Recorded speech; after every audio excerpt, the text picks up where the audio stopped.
Unknown Areas, didgeridoo and cello, played by Thomas Studell and Henning Hoffman. They were playing this week as the Right Livelihood Award winners signed the Golden Book of Bonn, the largest mass signing of the book in the history of this city, formerly the capital of West Germany. This is Democracy Now!, democracynow.org, The War and Peace Report. We're broadcasting from Bonn, Germany. It's the 30th anniversary of the Right Livelihood Awards, and many of them have gathered here to talk about their work and their continued mission. Well, in Thailand, large anti-government protests are scheduled to take place across Thailand Sunday on the 4th anniversary of a military coup that ousted Prime Minister Thaksin Shinawatra. The protests are being organized by the so-called red shirts, who've called for new elections and for the Thai parliament to be dissolved. I'm joined here in Bonn, Germany, by a prominent dissident from Bangkok. His name is Sulak Sivaraksa. He won the Right Livelihood Award in 1995 for his vision, his activism, and spiritual commitment in the quest for a development process in Thailand that's rooted in democracy, justice, and cultural integrity. He's been imprisoned a number of times. He's returning to Thailand. We welcome you to Democracy Now! Thank you. Before we talk about what is happening there, I'd like you, as a Buddhist, to explain the term the Right Livelihood Awards. In Buddhism, the basic thing the Buddha taught is known as the Noble Eightfold Path, starting with right view. The Eightfold Path? Eightfold Path. Right view, right thought, and then got right livelihood, ending up with right meditation, right concentration. And what does right livelihood mean? It means that whatever you do for your living must not be harmful to yourself and others. So let's talk about what's happening in your country. I keep referring to Thailand, but you don't refer to it as Thailand. Official name is Thailand, but this was imposed on us when a dictator was running the country. And he uprooted us. He made us wear Western dress. He wanted us to follow the West blindly. And at that time, the West means Germany under Hitler, Nazism.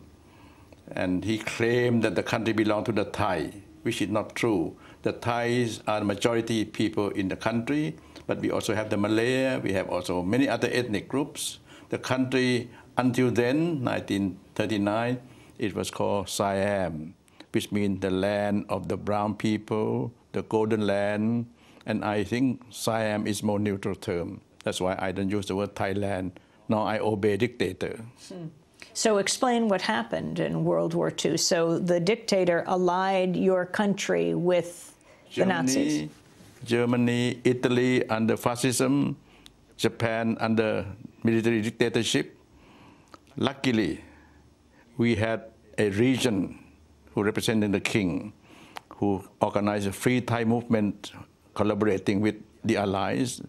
That's why after the war, we were not punished. Unlike Italy, Germany, and Japan, we even joined the United Nations before Sweden. And so what has happened to your country most recently? Explain this anniversary that's coming up on Sunday. Well, this also linked to the region who organized the Free Thai movement. He also introduced democracy to Siam in 1932. Then, unfortunately, 64 years ago, the king, the last king, Rama VIII, was found dead in the royal bedchamber, and people accused him of regicide. They chucked him out of the country.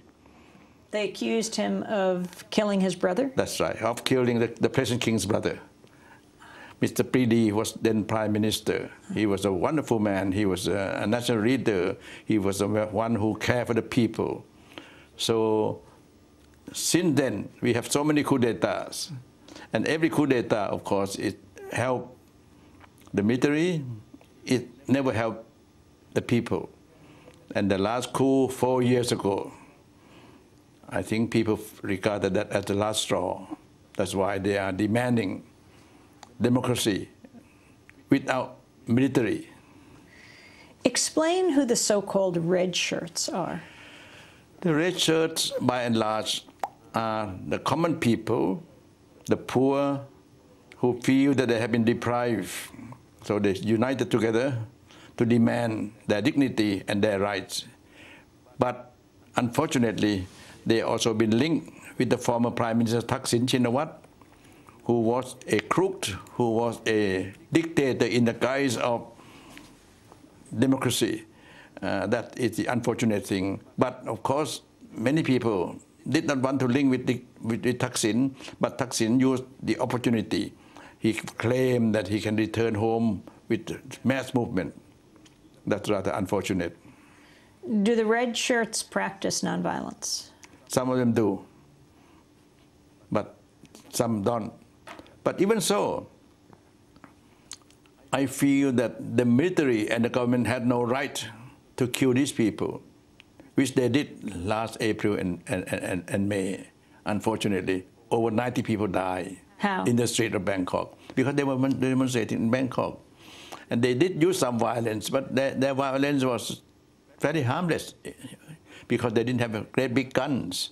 But the government had guns and all kind of things, and the government claimed that these people were terrorists, which is an unfortunate term to use. And I don't know what will happen on the 19th. You mean this Sunday? That's right. On the anniversary? That's right. What does it mean, Sulak, to train in nonviolence as you have? To train in nonviolence is part of livelihood. It means you must learn not to hate others. And deep down, you must also learn not to hate yourself. A lot of people hate themselves, you know. In order to get money, in order to be successful, they even exploit themselves.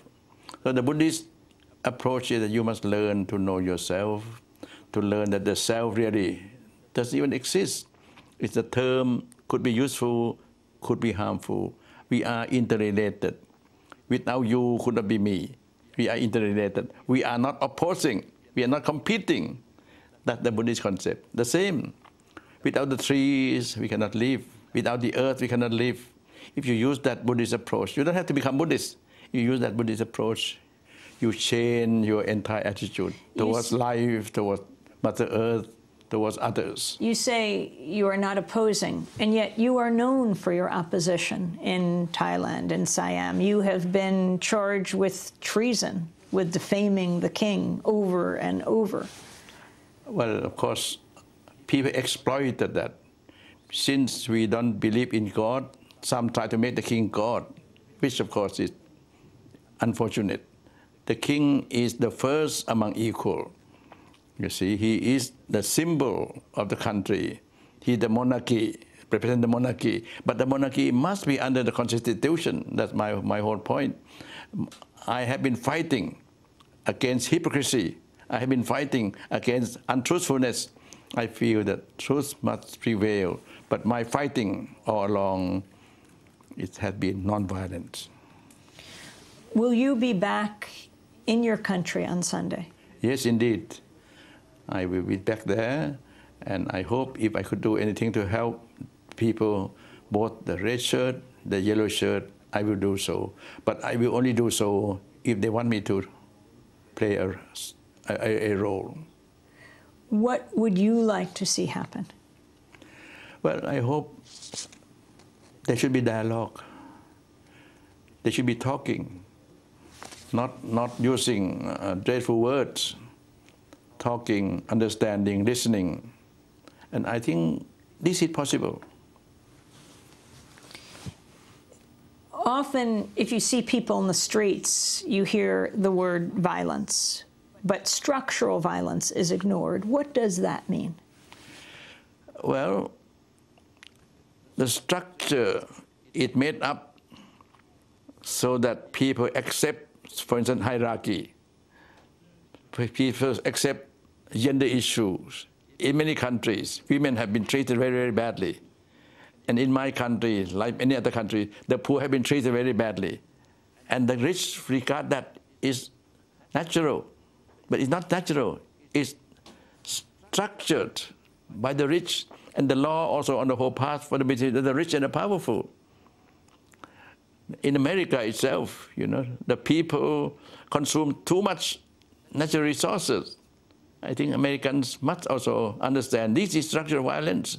The top people in the big company earn far too much, whereas the common laborers earn too little. I think this is the structure. And this structural violence also linked with cultural violence. You see, a lot of media use all kind of half-truths to denounce the others. I think one ought to learn to practice livelihood. On that note, I thank you for being our last guest on Democracy Now! Here in Bonn, Germany, Sulak Sivaraksa. He won the Right Livelihood Award in 1995 for his vision, activism, and spiritual commitment in the quest for a development process in Thailand and what he calls Siam, rooted in democracy, justice, and cultural integrity. We will cover what happens in Thailand this weekend. That does it for our broadcast here in Bonn, Germany. On Monday, we'll be broadcasting from London, then home to New York. I want to thank all my colleagues here who've joined me in Bonn, Sharif Abdel-Quddus and Mike Burke and Dennis Moynihan and Hani Massoud and Nicole Salazar. Thank you to Steve Martinez and Julie Crosby and Becca Staley in New York, and to the TV crew here in Bonn, Benedict Endemann, Lutz Blickler, Michael Endemann, as well as Marlene Weltz. I'm Amy Goodman from Bonn, Germany. Thanks for joining us.